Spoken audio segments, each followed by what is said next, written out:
Welcome. I'm here interviewing Vincent Cavaleri, who's running for District 1 Congress, Deputy Sheriff Vincent Cavaleri, interviewing him on the impact of orphans in our state. Vincent, what do you find is the primary reason why parents are losing their children to the CPS system? That's a loaded question, Pastor. I mean, we can probably spend all day on that. I think you're starting to see, as parents start to rise up finally, is that the mob has actually come for their children. You're seeing this play out in every city and every state, and Virginia was a great template if we're going to look for success, is that parents have to rise up. The school system has pretty much abandoned anything resembling decency anymore. The idea of allowing children to take gender-altering medicines in school, the idea of just allowing abortions to go on in school, it's just really, school has abandoned the whole process of what they were here for. And teachers' unions are nothing more at this point than a sort of quasi-Marxist organization. What do you make of this current idea of the way the position that schools have taken in educating the children and do you feel like they've taken away a voice of a parent's ability to say, hey, this is what I want my children to be educated in?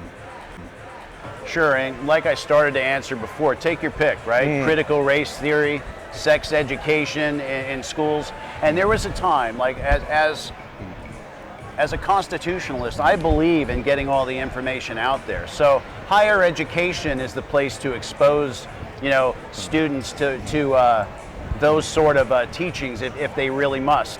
But now it's down in the high schools, the junior high schools, the grammar schools. I saw a video recently of a startup, a pre-K, of radicalizing and talking about sex with a hidden camera with these children. So pedophilia is still pedophilia, whether you have the conversation, whether you take the picture, or especially if you start teaching it. Yeah. And they really, sadly, who they take advantage of is the folks in the inner city, because a lot of them are single parent homes. A lot of them use the school as I guess a quasi daycare. So they're stuck.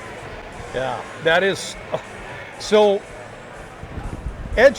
what can us as parents do right now, from your standpoint, running for Congress, having served in a community, leading in a community, what would you tell us as parents right now, and how to combat that?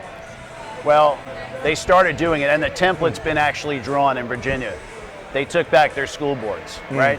Voters and the people rose up, the party of the parents rising up, reminding government that they are here only at the whim of the American people, reminding that we do have to get out there and vote, support candidates, and definitely take back our school boards. Yeah. School boards have a lot of power and a lot of authority, and really give the curriculum for the kids to work with. So beyond that, I mean, as a legislator in my city, right, I'm looking to go to that next level of Congress.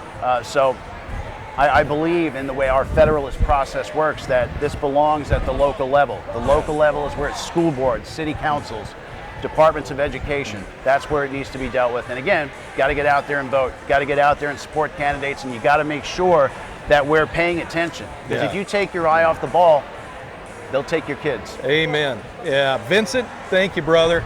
Vincent Thank you, Cavaleri, sir. get out there and vote. Cavaleri for Congress, 1st District.